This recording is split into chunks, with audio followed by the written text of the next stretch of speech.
Biographie du président Volodymyr Zelensky.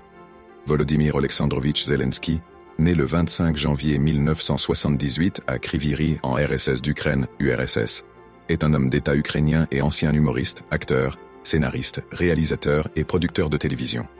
Il est président de l'Ukraine depuis le 20 mai 2019. Marié à Olena Kyachko, qu'il a rencontrée à l'Université 12, il est père de 2 enfants. Étant lui-même juif, non pratiquant et n'ayant reçu aucune éducation religieuse, il se considère comme laïque et affirme que sa religion est une affaire privée dont il ne souhaite pas faire étalage. À l'origine, Volodymyr Zelensky souhaite devenir diplomate, mais ne réussit pas à intégrer l'Institut d'État des Relations internationales de Moscou. Il se tourne alors vers le droit.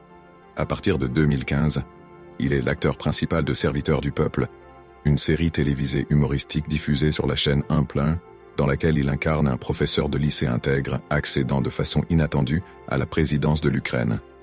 Ce rôle lui permet d'acquérir une importante popularité dans son pays. Sans aucune expérience politique, il lance un parti homonyme à sa série, puis se présente à l'élection présidentielle de 2019.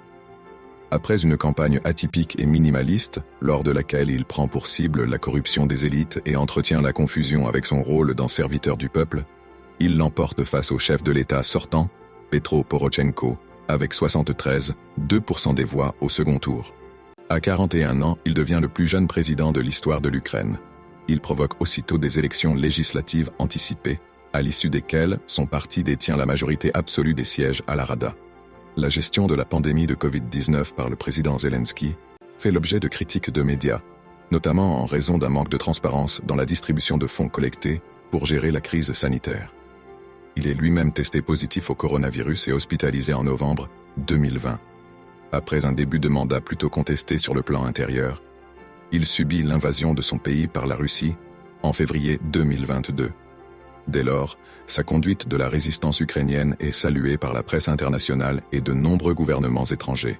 Il apparaît comme très actif, tant en Ukraine, avec de nombreuses prises de parole visant à maintenir le moral de la population et des troupes, qu'à l'international, où il cherche à obtenir des garanties des pays opposés à l'invasion. Selon Forbes Ukraine, la fortune de Volodymyr Zelensky est estimée à $20 millions. Merci et à bientôt pour une nouvelle biographie.